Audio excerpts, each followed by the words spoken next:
한번 따라 하실까요? 목자가 되어주시는 하나님, 목자가 되어주시는 하나님, 이런 제목으로 말씀 은혜를 나누기 원합니다. 1988년 7월 1일부로 제가 여의도 순복음교회 빨간 명찰을 달고 수련 전도사로 교구장으로 출발했었던 기억이 있습니다. 그때 제가 의정부 성전 그리고 교구는 동두천 교구를 꽤 멀었던 곳이지만요, 맡았던 기억이 있는데, 그때 한 성도님, 목시성을 가졌던 권사님인데, 그 집에 신방을 가면 젊은 며느리가 하나 있었고, 그리고 한 3, 4살짜리로 기억되는 손녀딸이 하나 있었습니다. 그래서 예배를 드리면, 예배를 사모하여 예배를 자주 드렸던 기억이 있는데요, 예배를 드리면 예배가 끝난 다음에 그 3, 4살짜리 손녀딸이 꼭 저한테 와요. 앞에 앉아서 이거 뭐야? 말이 좀 짧죠? 넥타이를 붙잡고 이거 뭐야? 그래요. 그럼 그 모습이 얼마나 귀엽습니까? 그래서 이거 넥타이야. 그럼 뭐라 하는지 알아요? 넥타이가 뭐야? 넥타이가 어떻게 설명해야 돼?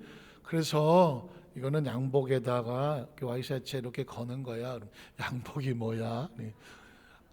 뭐 끝도 없어요. 또 한 번은 넥타이 핀을 붙잡고 이건 뭐야? 이거는 넥타이 핀이야. 넥타이 핀이 뭐야? 넥타이 흔들리지 말라고 고정하는 거야. 고정이 뭐야? 그게 어린아이니까 얼마나 배우고 싶은 게 많겠어요. 궁금한 것도 많겠어. 하나는 또 예배가 끝났는데 성경책을 붙잡고 이건 뭐야? 그러더라고요. 그래서 이거 성경책이야. 그랬더니 성경책이 뭐야? 하나님 말씀이야. 하나님이 뭐야? 거기서 제가 충격받았어요. 하나님이 뭐야? 3, 4살짜리 여자애에게 하나님을 소개해야 되는 거예요. 하나님이 뭐야? 너를 만드신 분이야. 너를 창조하신 분이지. 그러니까 이게 입에 배갖고 너를 창조하신 분이지 창조가 뭐야? 이거 큰일 났어요. 이거 막 얘한테 붙잡히면 한도 끝도 없어. 그 권사님이 그만해. 그만해. 보다 못해 그랬지만 저는 그 아이의 그 질문이 지금도 생생합니다. 하나님이 뭐야? 사랑하는 성도 여러분, 하나님께서도요, 성경에 보면 하나님께서 땀을 뻘뻘 흘리시는 그런 모습이 보여요. 뻘뻘. 하나님이 왜 땀을 뻘뻘 흘릴까? 성경에 보니까 하나님과 우리 사이를 설명을 해야 되겠는데, 영이신 하나님, 창조자 하나님이 피조물된 인간, 육신을 가지고 이 땅을 삶아가는 저와 여러분에게 하나님이란 존재를 설명을 해야 되겠는데, 이걸 어떻게 설명하면 좋겠습니까? 그래서 성경에 보니까 내가 너를 지었고 내가 너를 만들었으니 너는 내 것이야, 뭐 이렇게도 설명을 하시고, 하나님이 천지를 말씀으로 창조하시고 우리 형상과 모양을 따라 사람을 만들자, 창조주로 나오고 피조물도 나오고, 그러다가 보니까 조금 더 쉽게 이렇게 말하죠. 하나님은 토기장이이시고 우리는 지으시는 그릇이다. 하나님 형상과 모양대로 뜻대로 우리를 지어 주시옵소서. 또 하나님은 왕이시고 우리는 그의 백성들이다. 예수님도 오셔서 늘 그 얘기 하셨잖아요. 나는 포도나무야, 너희는 가지다. 그러니까 하나님과 우리 사이의 이 관계가 얼마나 중요한데, 이건 3차원의 육신을 가져가는 인간은 봐야 믿고 손을 만져봐야 믿고 귀가 들려야 믿는 이 감각을 의지하고 살아가니, 보이지 않고 들리지 않고 만져지지 않는 이 하나님을 어떻게 인식을 시키느냐고요. 그래서 하나님께서 우리에게 가장 좀 친숙한 표현으로 관계로 설명을 하시는데, 그 중에 하나가 오늘 성경에 있는 목자와 양의 관계에 있는 것입니다. 전직 목동이었던 다윗을 통해서 현직 왕인 그 다윗의 입술을 통하여 하나님과 우리의 관계는 뭐냐? 목자와 양의 관계이다. 우리는 첫 번째로 목자와 양의 모습으로 선포해 주시는 하나님의 모습을 발견하기 원합니다. 시편 23편 1절은 이렇게 시작을 하죠. 야훼는 나의 목자시니 내게 부족함이 없으리로다. 전 세계 크리스찬들에게 통계 조사를 했더니요, 구약 성경 속에서 가장 좋아하고 가장 은혜를 받고 늘 이렇게 묵상하는, 또 입술로 암송하는 성경이 있다면 뭘까요? 그랬더니 시편 23편이더라고요. 아마 우리나라 사람들도 그럴 것 같아요. 요한복음은 3장 16절 신약에는, 구약에는 시편 23편을 너나 할 것 없이 다 가슴에 품고 있더라고요. 그런데 여러분, 시편 23편 1절은 굉장히 낭만적으로 보이지 않습니까? 야훼는 나의 목자십니다. 나는 그의 기르시는 양입니다. 그가 나를 푸른 초장과 실만한 물가로 인도하고 자기 이름을 써 의의 길로 인도하고 내 영혼을 소생시키니 나는 부족함이 없습니다. 갑자기 그림이 보이지 않습니까? 푸른 초장 위에 시냇물이 흐르고 양떼들이 그곳에서 풀을 뜯어 먹고 쉬기도 하고 놀기도 하고 그 옆에 목자가 있고, 얼마나 낭만적인 그림입니까? 실제로 그런 그림들 아마 성화를 많이 보셨을 겁니다. 그러나 시편 23편은 그렇게 낭만적인 이야기가 아닙니다. 처절하게 눈물로 부르짖어 절절하게 고백하는 신앙의 고백입니다. 왜냐하면 시편 23편을 지을 당시 다윗은 한창 잘 나가던 그런 젊은 시절에 지은 것이 아닙니다. 골리앗을 쳐서 물리치고 사울 왕은 천천히고 다윗 장군은 만만이다, 다윗을 높일 때 그럴 때 나는 부족함이 없다고 쓴 시편이 아니라니까요. 다윗이 말년에 안타깝게도 그의 아들 압살롬에게 쫓겨다닐 때, 아니 낳고 길러놨더니 이 자식이 지가 왕이 되겠다고 아버지를 공격하는 그 가슴 아픈 시절에 자식과 싸울 수도 없고, 그래서 이리 피하고 저리 피하여 이 동굴 저 동굴로 전전하던 시절에 하루는 다윗이 한 동굴에서 정말 지치고 피곤하고 서러워서 눈물로 잠이 들었습니다. 그런데 그의 꿈속에 한 마리 어린 양이 시커먼 사망의 골짜기로 내려가는 거예요. 그 양을 보니까 어쩌면 자기 모습과도 같은지 서러워서 아마 쿵쿵 울었을 것입니다. 그런데 가만히 보니까 저 양은 분명히 죽었겠다 싶은데, 저 양은 아무런 불안도 모르고 그냥 천진난만하게 그 골짜기를 기쁨으로 지나가는 것입니다. 어떻게 저럴 수 있지? 가만히 살펴봤더니 그 뒤에는 목자가 있었습니다. 그 막대기와 지팡이로 양을 호위하고 가고 그 옆에 양치기 개들이 목자를 도와서 그 양을 보호하고 있다는 것이죠. 그때 다윗은 놀라 깨어나죠. 그래, 내가 여기까지 올 때 나는 한 마리 양과 같았어.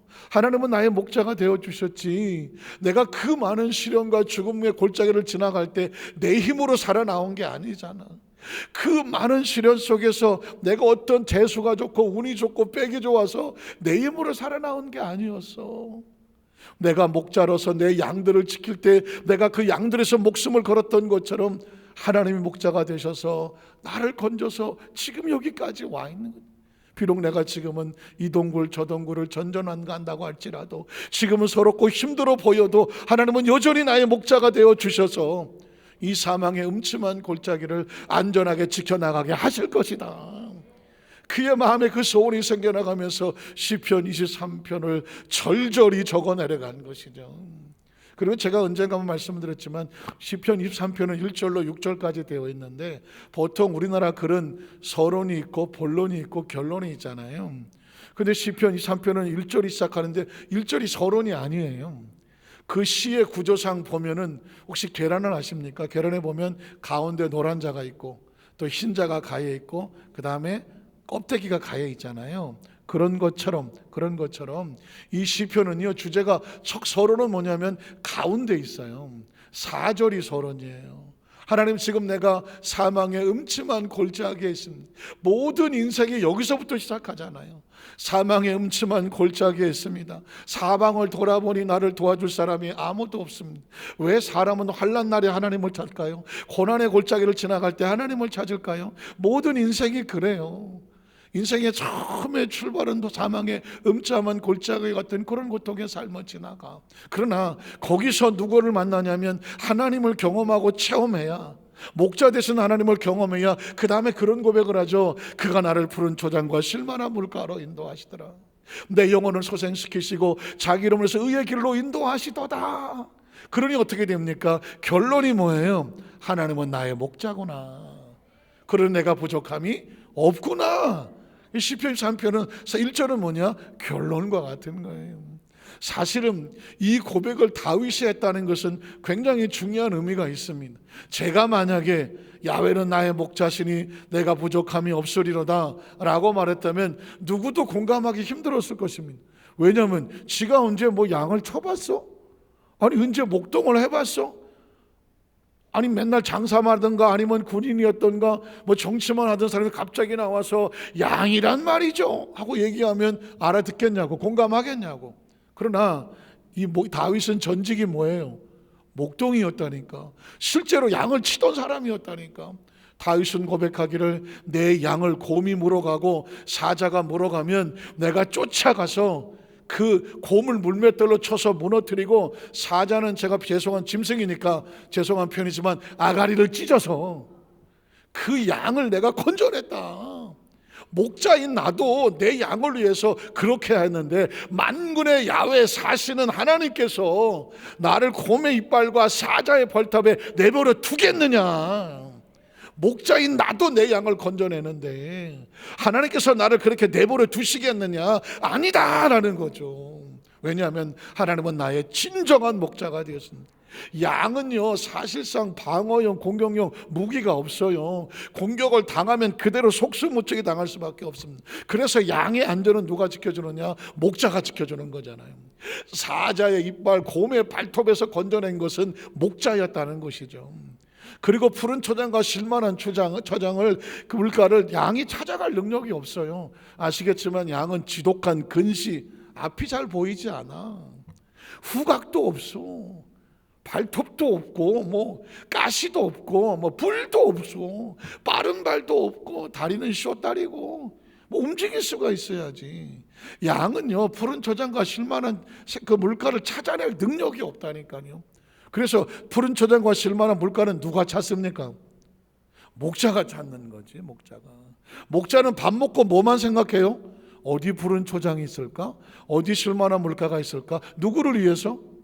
양들을 위해서. 양은 그냥 자면 돼. 맡겨놓고 자면 돼. 다음날 아침에 문 열고 따라가면 거기가 푸른 초장이고 실만한 물가야. 이건 다윗의 체험 속에 나오는 겁니다. 그리고 어디 푸른 초장과 실만한 물가가 어저께 갔다고 할지라도 오늘 또 찾아갈 능력이 있느냐? 없어. 양은 길을 모른다니까. 그러면 그 길을 누가 인도합니까? 목자가 인도하는 거죠. 그래서 양은 단 하나, 귀가 발달해서 귀가. 그래서 목자의 음성과 노래소리와 피리소리를 불가하고 그 목자가 가는 길을 따라가면 가보니까 푸른 초장이야. 가보니까 쉴만한 물가더라니까요. 여러분 혹시 보셨는지 모르겠지만 그 전에 해외 토픽에 보니까 양 한 마리를 잃어버렸어요, 이스라엘에서. 그래서 한 6개월인가 7개월 만에 찾았더니 동굴에 있는 양을 찾았어. 그랬더니 이 양이 어떻게 되냐, 동그랗게 눈사람이 됐어. 이 털이, 양은요 털을 안 깎아주면 지 털에 빠져서 죽는다는 것만. 온몸에 털로 감싸갖고 동그래져갖고 다리도 걷지도 못하고 뒹굴러 죽어. 그래서 반드시 양은 뭘 해줘야 돼? 털을 깎아주는 거예요. 나는 양치기들이 자기를 위해서 털을 깎아먹나 그랬더니 양은 털을 깎아줘야 살아. 그래야 더럽지 않고 위생상 안전해서 살아갈 수 있더라고요. 한마디로 말하면 양은 목자가 없으면 단 한순간도 살아갈 수가 없는 존재예요. 철저하게 목자의 보호와 안전과 인도 속에 살아가는 거예요. 그래서 다윗은 철저히 그 사정하기 때문에 하나님이란 존재를 우리에게 그렇게 소개하는 거예요. 하나님과 우리는 양과 목자의 관계가 돼 있어서 하나님은 철저하게 우리가 하나님 편에 서 있어야 온전해짐을 압니다.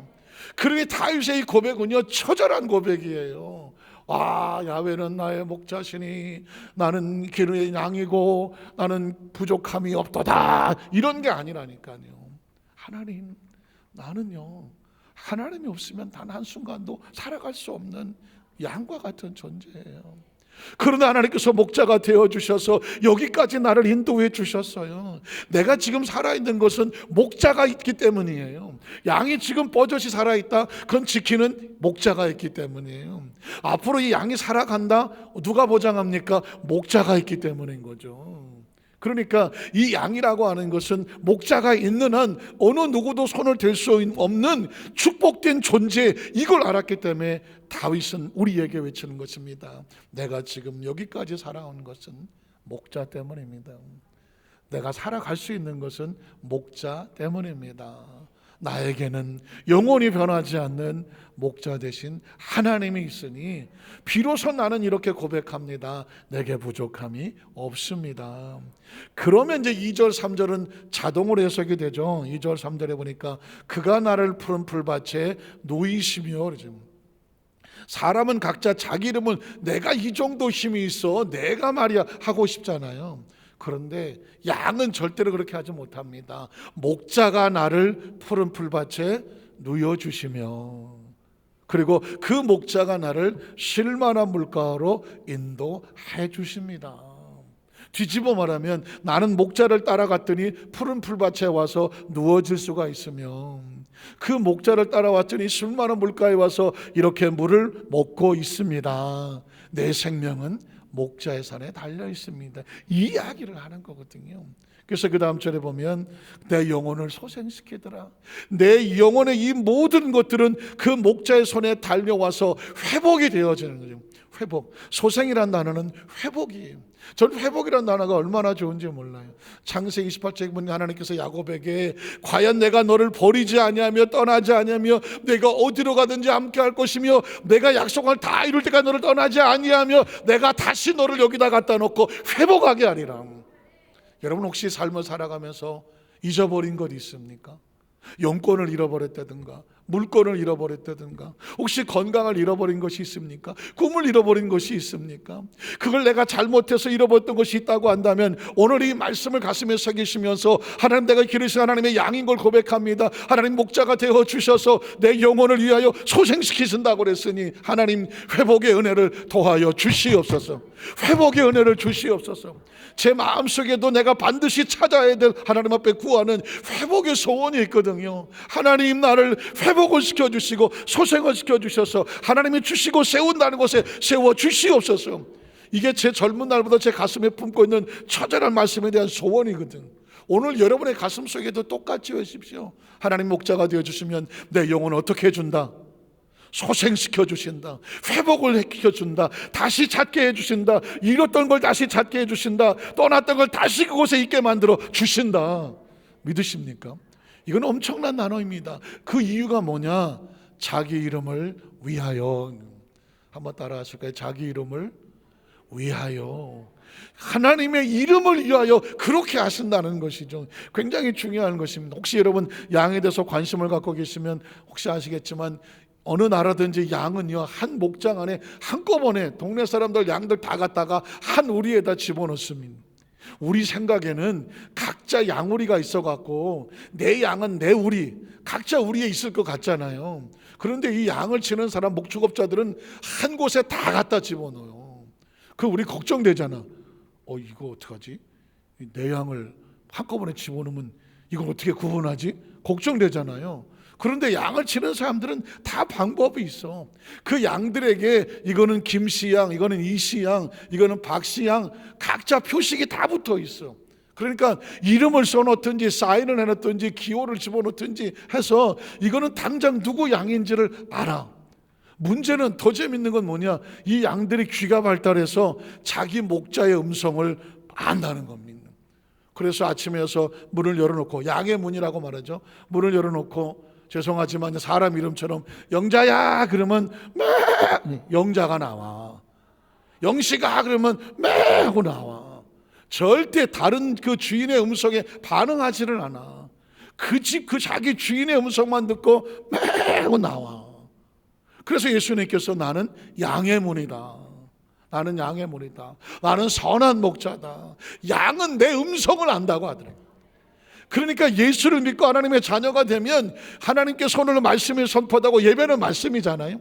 예배가 선포되고 예수님의 이름으로 하나님의 백성을 부르면 다 나오지 않아. 다 나오지 않고요, 예수의 이름을 아는 자들만 나와.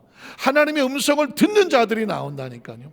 성경책을 놓으면 뭐 옥스퍼드, 케임브리지, 뭐 하버드 뭐들 나오면 그냥 열치면 다 알 것 같잖아. 뭐 글씨인데 뭐. 근데 안 보여. 왜 안 보일까요? 하나님의 말씀은 성령의 감동으로 영으로 써놓은 거라 머리가 뛰어나다고 이 성경이 이해가 되지가 않아요. 왜냐하면 하나님의 말씀은 하나님의 음성을 아는 사람만 반응할 수가 있어. 그래서 하나님께서 자기 이름을 위해서 의의 길로 인도하더라. 예수 믿는 성도들에게는요, 하나님의 이름이 있다니까. 예수님을 구주로 믿으시면 아멘 하시기 바랍니다. 예수를 구주로 믿는 백성들에게는 하나님의 이름이 있고, 하나님의 이름이란 뭐냐? 하나님의 약속이거든. 양들에게다 여기 놓으면 김씨, 이씨, 박씨 이름을 써놨다고 해요. 이 보시오, 이건 김씨댁 양이요. 그러면 김씨댁 양은 김씨가 여기에다가 약속하고 보증하고, 이 양은 내가 책임지고 돌보고 지킨다. 이건 김씨가 약속했기 때문에 김씨 이름을 집어넣은 거예요. 예수 믿는 성도들은 하나님이 이 사람은 내 백성이다, 자기 이름을 영접하는 자, 이름 믿는 자 하나님의 자녀가 되는 권세를 주었으니 하나님 이건 내 새끼라고 도장을 찍었다니까. 그걸 성령의 일을 쳤다고 말하는 것이고, 예수님은 약속의 보장이 되어 주시는 것입니다. 믿으십니까? 그래서 자기 양을 돌보는 이유는 뭐냐? 하나님의 이름이 있기 때문인 거예요. 그 이름을 약속이라고 말하는 것이고, 의의 길로 인도하시는 도다. 그러면 정말 다윗은 하나님을 목자 삼아서 그의 삶 속에 하나님이 그의 삶을 돌보아 주셨을까요? 사무엘하 3장 1절에 보면 이런 기억이나 고절이 나옵니다. 사울의 집이 있고 다윗의 집이 있는데 이 두 집안 사이에 오랫동안 전쟁이 있었다는, 다시 말해서 집안 싸움이 아니라 사울을 초대 왕으로 세워놔서 하나님께서 그의 기대를 걸었습니다. 거기에 하나님의 이름을 두고 약속을 두었습니다. 그러나 아시는 것처럼 이 사울이 하나님의 말씀을 떠났잖아요. 약속을 어겼잖아요. 그래서 사울에게는 하나님의 이름을 거두었어. 약속을 거두었어. 그런데 사울은 어떻게든지 자기 왕의 자리를 지키려고 군사를 동원하고, 그 약속은 누구에게 갔느냐? 다윗에게 갔어. 다윗에게 가서 다윗을 죽이려고 쫓아다녀. 그래서 하나님의 약속은 다윗에게 있고 사울에게는 군사가 있어. 그래서 어떻게 오랫동안 전쟁이 있었다. 그런데 다윗의 집은 점점 어떻게 돼? 강하여 가고. 한번 따라 하실까요? 다윗은 점점 강하여 가고, 사울의 집은 점점 어떻게 되더라? 약하여 가더라는 것입니다. 사울의 집은 하나님의 말씀이 떠나서, 목자가 떠나서 인간적으로 버텨보려고 애를 쓰지만 시간이 지날수록 점점 약하여 가고, 다윗은 어린 소년과 같고 약하고 힘들어 보이지만 그에게 하나님의 약속이 있고 하나님의 이름이 있어. 시간이 지나가니까 다윗은 점점 강하여 가더라. 믿으십니까? 9절로 10절에 보면 그 이유가 나옵니다. 하나님께서는 다윗에게 뭘 했냐면 약속을 하셨어. 맹세를 했어. 내가 반드시 다윗의 집을 강성하게 하리라. 왜? 하나님의 이름이 있으니까. 맹세하신 대로 내가 이루게 하지 않으면, 하나님의 약속을 하는데 내가 도와주지 않으면 하나님이 아브넬에게 벌을 내시니 맞다. 여러분, 하나님의 사람이 사용하는 사람은요, 여러분이 그 사람이 성공할 수 있도록 그 약속에 성취할수록 같이 돕는 자가 되기를 주님의 이름으로 축원합니다. 예를 들면 망해가는 하나님을 떠난 사울의 집에 동조하는 자가 아니라, 비록 당장은 연약해 보이지만 하나님의 약속과 이름이 있는, 하나님의 뜻을 이루려고 하는 다윗의 집에 동조해 주라고, 그와 함께 하라고. 그것도 영적인 분별이야. 왜냐하면 그러면 다윗이 성장 강해지면 누가 강해져? 같이 하는 자도 강해지니까. 그래서 그 다음 절에 보면 곧 맹세는 곧 이 나라를 사울의 집에서 어디에다 옮긴다? 다윗에게 옮겨진다. 잘 들어보십시오. 성경은 그것 싸움이야. 하나님의 약속이 내가 붙잡고 내가 지켜나가느냐, 아니면 처음에 출발은 약속을 잡아서 잘 나갔는데 중간에 그 약속을 놓쳐버리느냐. 놓치면 인생의 성공은 약속을 붙잡는 것이고, 인생의 실패는 뭐냐? 약속을 놓치는 거예요. 사울왕은요, 하나님의 약속을 붙잡아서 이스라엘 초대 왕으로 잘 나갔던 사람이에요. 어느 날 신앙적으로 잘 나간 사람이 하루아침에 무너졌다는 얘기는 가만히 살펴보면 연단과 훈련이 아니라면 그 사람은 하나님의 약속을 놓쳐버린 거예요.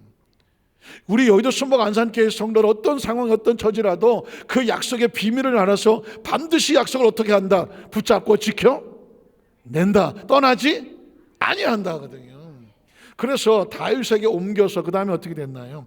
그의 왕위를 단에서부터 브엘세바까지. 혹시 성경을 읽다가 단에서부터 브엘세바까지 단어가 나오면 어렵게 생각하지 말고 이렇게 생각하시면 돼요. 저 백두에서 한라까지. 우리 이 삼천리 반도 강산할 때 이 땅이 저 끝에서 저 끝까지를 뭐라고 해요? 백두에서 한라까지라고. 그러면 우리나라 통째를, 저 북한까지 통째로 말하잖아요. 이스라엘 나라 전체를 말할 때 저 단에서부터 브엘세바까지 이렇게 말하는 거예요. 다시 말해서 이스라엘 나라를 통째로 다윗에게 준다는 얘기입니다. 이스라엘과 유다의 세우리라 하신 것이라 하면 이 말씀을 통해서 그의 왕위를 단에서 브엘세바까지 이스라엘과 유다에 세우리라. 약속이 뭐예요? 그러면 이 약속은 반드시 됩니까? 안 됩니까?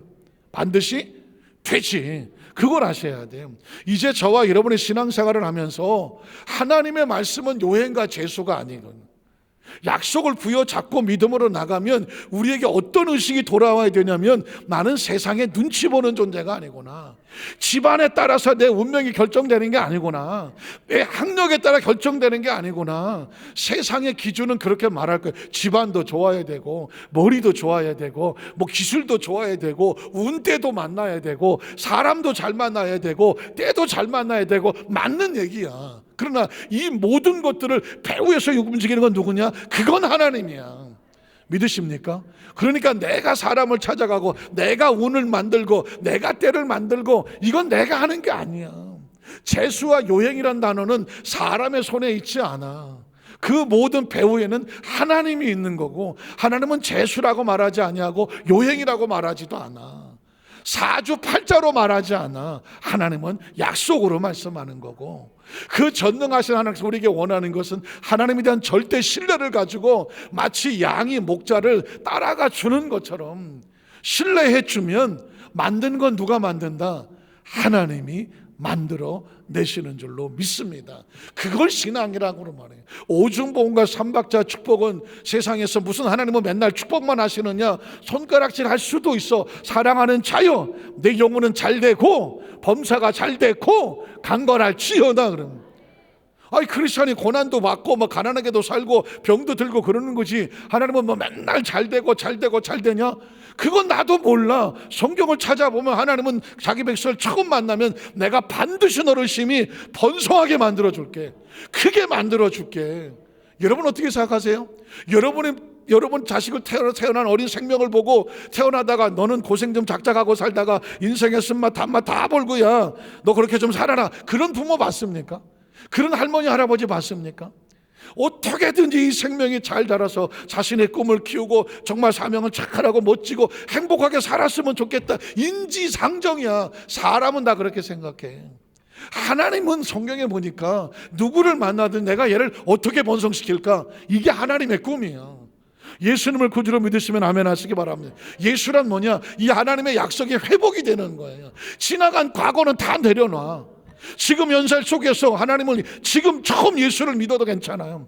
예수를 처음 믿어도 예수를 믿는다는 게 뭘까? 하나님의 약속 안에 들어와서 원래 갖고 계셨던 계획을 이제부터 나를 통해서 일하시겠다는 거예요. 그러니 어떻게? 절망하지 마, 낭망하지 마. 옛날 실패감, 열등감, 좌절감, 내가 본성이 약하고 내가 실패한 기억이 많고 내가 이것도 모자라고 저것도 모자라고 저 사람하고 비교해서 나는 아무것도 못하고 부족해요. 그건 내 생각이고, 하나님은 안전하시고 전능하시다고 말하는 이유가 뭘까요? 하나님께서는 우리 미래를 알고 계시고 움직여서 일하시고 싶어 하는 거야. 신앙이란 결단 하나야. 하나님이 하신다.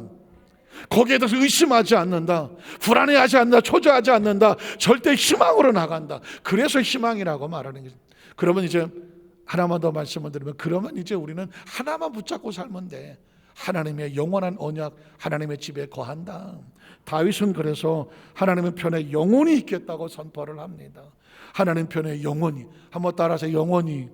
영원히가 뭐예요? 중단하지 아니하고 끊어지지 아니하고 돌아가지 아니하고 끝까지.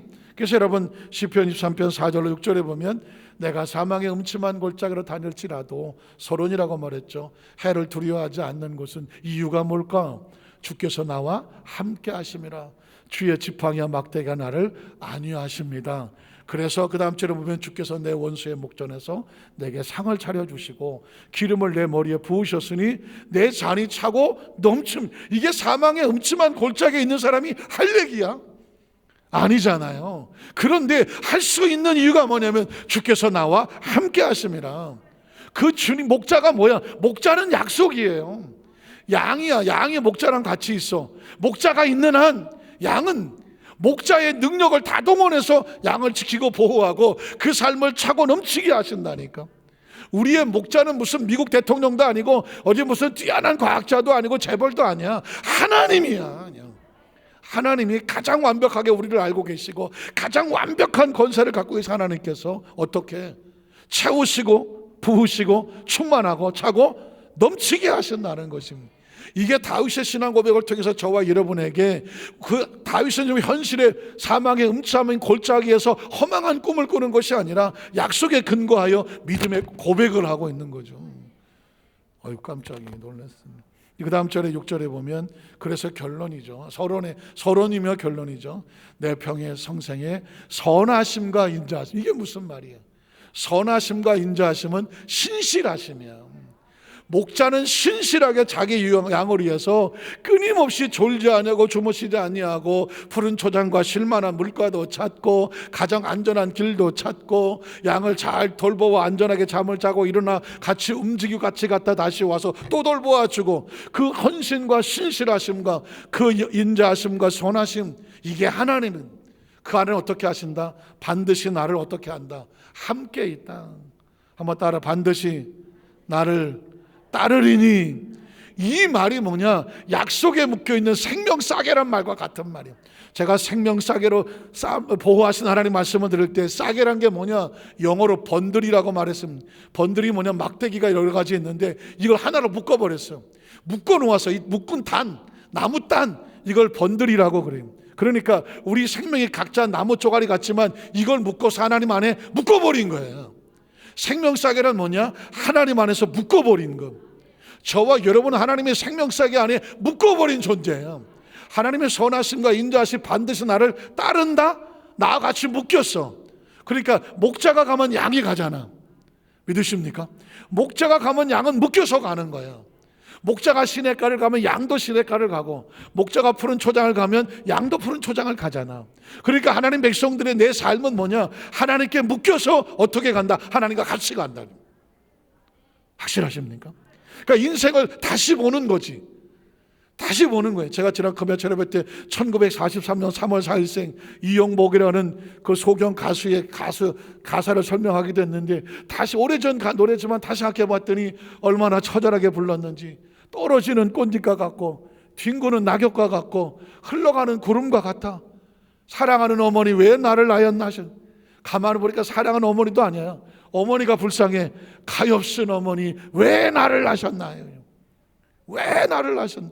그럴 수 있어. 눈도 안 보이고 처절한 자기들은 살아 얼마나 힘들겠어. 그러나 우리는 그런 존재가 아니라니. 혹시 그 힘들고 어려운 고비 가운데 부모가 가엾어 보이고 내 인생이 가엾어 보여도 오늘 시편 23편에 하나님의 말씀에 묶인다면 이제 다시 우리 지나간 과거는 떨어지는 꽃잎도 아니고 굴러가는 낙엽도 아니고 흘러가는 구름도 아니야.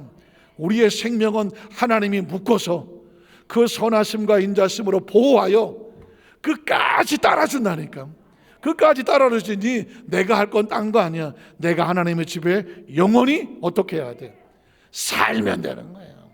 영원히 붙잡고 살겠다는 것입니다. 왜냐하면 제가 성경을 읽다가 이 하나님의 약속 속에 붙잡히기 얼마나 귀한지 이 약속을 하나님이 옮기시더라고. 한번 성경을 볼까요? 사무엘상 2장 27, 29절에 보면 엘리라고 하는 그 이스라엘 시대의 마지막 선지자가 사무엘인데, 그 사무엘 제사장인데 엘리라는 사람이 제사장인데 하나님 약속에서 떠나서 무너져 내려. 이게 엄청난 우리에게 교훈을 주는데, 자, 엘리에게 와서 그에게 이르되 야훼의 말씀에 너희 조상의 집이 애굽에서 바로의 집에 속하였을 때, 애굽에 있었을 때도 누가 건졌냐면 하나님이 건졌잖아. 내가 그들에게 나타나지 아니하였느냐. 이스라엘 모든 지파 중에서 내가 그를 택하여 레위 지파를 택하여 내 제사장으로 삼아서 그가 내 제단에 올라와 분향하며 내 앞에서 예봇은 제사장이 입었던 거룩한 성의를 말하는 건데 입게 하지 아니하였느냐. 내가 다 했다는 하나님이 이스라엘 자손에 드린 모든 화제를 내가 내 조상의 집에 차고 넘치게 주지 않았느냐. 그런데 너는 어떻게 해서 내가 내 처소에서 명령한 내 재물과 예물, 재물과 예매는 예배가 될 수 있고 사명이 될 수 있고 직분이 될 수 있고 신앙이 될 수 있어요. 그것을 왜 밟았다, 오염됐다, 무시했다, 멸시했다. 내 아들들을 나보다 더 중히 여겨. 이 단어가 우리로 아주 경계심을 가집니다. 약속의 하나님 끌고 가시는 이 하나님인데 어떻게 너는 하나님보다 더 중히 여기는 게 있느냐. 엘리 제사장은 안타깝게도 하나님 앞에 제사장인데 하나님이 먼저여야 되는데 이 사람의 마음속에는 자식이 먼저였어. 그래서 하나님 앞에 드려진 예물을 가지고 자식을 살찌우게 했다는 것입니다. 나보다 더 중히 여겨 내 백성 이스라엘이 드리는 가장 좋은 곳으로 너희들을 살찌게 하였느냐. 그래서 어떻게, 그 다음 절에 보면 그러므로 이스라엘의 하나님, 이스라엘의 하나님이 뭐냐면 약속의 하나님이라는 뜻이에요. 나 야훼가 말하노라. 내가 전에 내 집과 내 조상의 집이 내 앞에서 영원히 행하리라고 약속을 했는데 이제 나는 야훼가 말하노라 그 약속을 행하지 않겠다는 것입니다. 결단코 그렇게 하지 아니하리라. 이유가 뭐냐? 나를 존중히 여기지 않았기 때문에. 여러분, 제가 하나님의 약속의 말씀을 우리 성도들에게 끊임없이 성경에 파서 선포하고 있는 이유가 뭐냐면 이 약속을 존중히 여기면 하나님이 여러분을 어떻게 여긴다? 존중히 여겨. 하나님이 어딨냐? 보여줘라. 내가 보면 믿겠다는 사람들에게 하나님은 우리 눈에 보여서가 아니라 하나님이 성경에 기록된 약속을 통하여 지금도 일하고 계시니 그 약속을 나는 믿습니다 라고 내가 약속을 인정하고 환영하고 모셔드리고 존중히 여기면 하나님이 약속을 믿는 데를 어떻게 여긴다? 존중히 여기는 거죠. 그런데 나를 멸시하는 자는 내가 경멸한다, 약속을 취소한다는 것이죠. 자, 멸시가 뭐예요? 하나님의 약속을 믿지 아니하고 중히 여기지도 아니하고 약속을 갖다가 자기 마음대로 하나님께서 원하시는 방향이 아닌 자기 마음대로 가볍게 여겨버리면 하나님이 뭐라고 말하냐면 내가 경멸하리라. 가슴 아픈 건 뭐냐? 하나님께서 내게 맡겨진 사명, 직분, 예배, 예물, 하나님과의 관계 속의 이 소중한 신앙을 왜 네 자식보다 못해 여기느냐는 거죠. 사실 우리는 자식이 소중하잖아요. 그런데 하나님께서 우리에게 말씀합니다. 그 자식에 대한 생사 여탈도 누가 가지고 있느냐? 누가 가지고 있나요? 하나님이 가지고 있죠. 부모가 하나님 앞에 올바로 서야 자식이 잘 되는 거야. 내 자식 잘 되게 하자고 하나님을 소홀히 하면 그 자식은 하나님이 받을 복이 끊어져 버린다니까. 그래서 그 다음 절에 보면 하나님께서 엘리 제사장에게 보라, 이제 내가 너에게 약속을 취소하면 내가 내 팔과 내 조상의 지파를 끊어 내 집에 노인이 하나도 없게 하겠다. 그 얘기는 뭐냐? 젊은 날에 이 세상에서 더 이상 볼 수 없게 된다. 그 날이 이르게 된다. 그 다음 절에 보면 이스라엘에게 다른 곳은 모든 복을 내리지만 그 집에는 처소에 환난이 임하게 될 것이고 내 집에 영원토록, 아니 그 자자손손에 장수하는 사람이 하나도 없게 된다. 없을 것이다. 내 제단에서 내가 끊어버리지 아니할 내 사람이, 네가 무시하고 아유 저 신앙생활 좋은다 다 하나 무시했던 그 사람이 오히려 그 사람이 더 높아지는 걸 보고 네 눈이 쇠잔하게 될 것이고 네 마음을 슬프게 할 것이고, 아유 내가 진작 저 사람처럼 열심히 할 거를, 내가 내 자식, 내 집안, 내 것을 소유를 더 열심히 하느라고 내가 하나님의 약속을 소홀히 여겼네, 나중에 슬퍼하게 될 것이고, 네 집에서 출산되는 모든 자가 잃고 싶지 않지만 젊어서 죽을 것이며, 34절에 보면 내 두 아들 홈리와, 참 불쌍한 사람, 홈리와 비느하스는 엘리 제사장의 아들인데 그 엘리 제사장이 잘했으면 이 두 사람은 제사장 될 사람이에요. 그 집안에 흐르고 있는 피가 그때는 집안이 내려가기 때문에 제사장 될 사람인데, 그 엘리가 잘못하니까 홈리와 비느하스가 한날에 죽으리니, 네가 그렇게 끔찍이 여기던 자식이 그 둘이 당을 한날에 죽게 되면 그 일이 네가 하나님의 약속에 떠난 뭐가 될까요? 표징이 될 거라는 것입니다. 하나님의 약속을 잡았던 다윗의 집안은 계속 장성하는데, 그 약속을 떠났던 엘리의 집은 안타깝게도 우리에게 이런 슬픈 장면을 주고 있습니다. 결국 이 엘리가 받았던 약속의 축복은 누구에게로 가냐면 사무엘에게로 갑니다. 사무엘상 2장 35절에 보면 내가 나를 위해서 충실한 제사장을 일으킨다. 하나님은 지금도 사람을 찾고 있어요. 어떤 사람을 찾고 있느냐? 하나님의 약속을 받아서 충실하게 그걸 지켜나갈 수 있는 사람을 찾고 있어요. 왜? 그래야 그 사람에게 약속대로 축복하거든. 그 사람은 내 마음, 내 뜻대로 행할 것입니다. 자기가 하고 싶은 대로 하지 않냐고. 누구의 마음? 하나님의 마음. 누구의 뜻? 하나님의 뜻대로 행하는 사람. 그래서 그 사람에게 내가 그를 위해서 견고한 집을 세워. 왜 세울까요? 약속을 성취해야 되니까. 그가 나의 기름을 부은 자 앞에서 영구히 세워진 것을 행하게 된다. 또 60절에 보면 그리고 내 집에 남은 사람이 각기 와서 은 한 조각과 떡 한 덩이를 위하여 그에게 엎드리르되, 엘리 집안이 망해서 그 하나님이 세우신 제사장에 가서 직분 하나 좀 나에게 주세요 하고 얻어먹게 된다. 3에서 7장 12절 17절에 보면 그가 사무엘임을 고백합니다. 사무엘이 돌을 취하여 미스바와 센사에 세워 이르되, 야훼께서 여기까지 우리를 도우셨다 하고 그 이름을 에베네셀이라 하니라.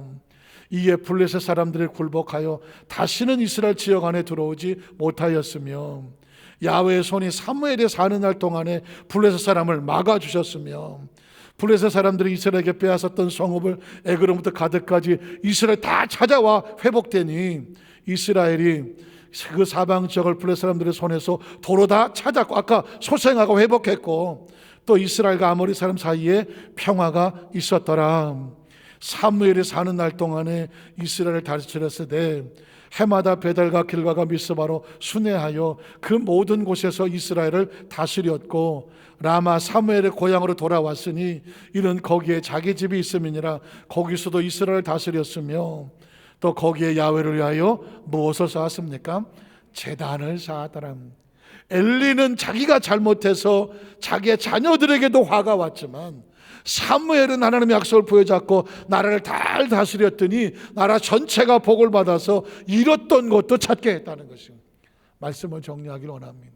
저는 이 말씀을 준비하고 묵상하면서 절박한 기도는, 하나님, 우리 여의도 순복음 안산교회 성도들이 다윗의 집과 같아서 하나님의 약속이 있고 약속을 존중히 여겨서 그 집이 날마다 강성하게 하여 주시옵시고, 해마다 심한에 점점 강하여지더라. 그 부모가 복을 받아서 사는 날 동안에 그 집안에 잃어버렸던 걸 다 찾게 하여 주시고, 그 집에 늘 예배가 있게 하여 주셔서 사무엘 동안에 블레셋 사람이 쳐들어오지 못했던 것처럼 하나님께서 생명을 지키고 보호하여 주셔서 가정마다 사업마다 직장마다 하나님의 복받음을 간증하게 하여 주시옵소서. 이 말씀 그대로 우리 여의도 수만산교회 성도들에게 임하시기를 주님의 이름으로 축원합니다. 기도하겠습니다. 하나님 아버지 감사합니다.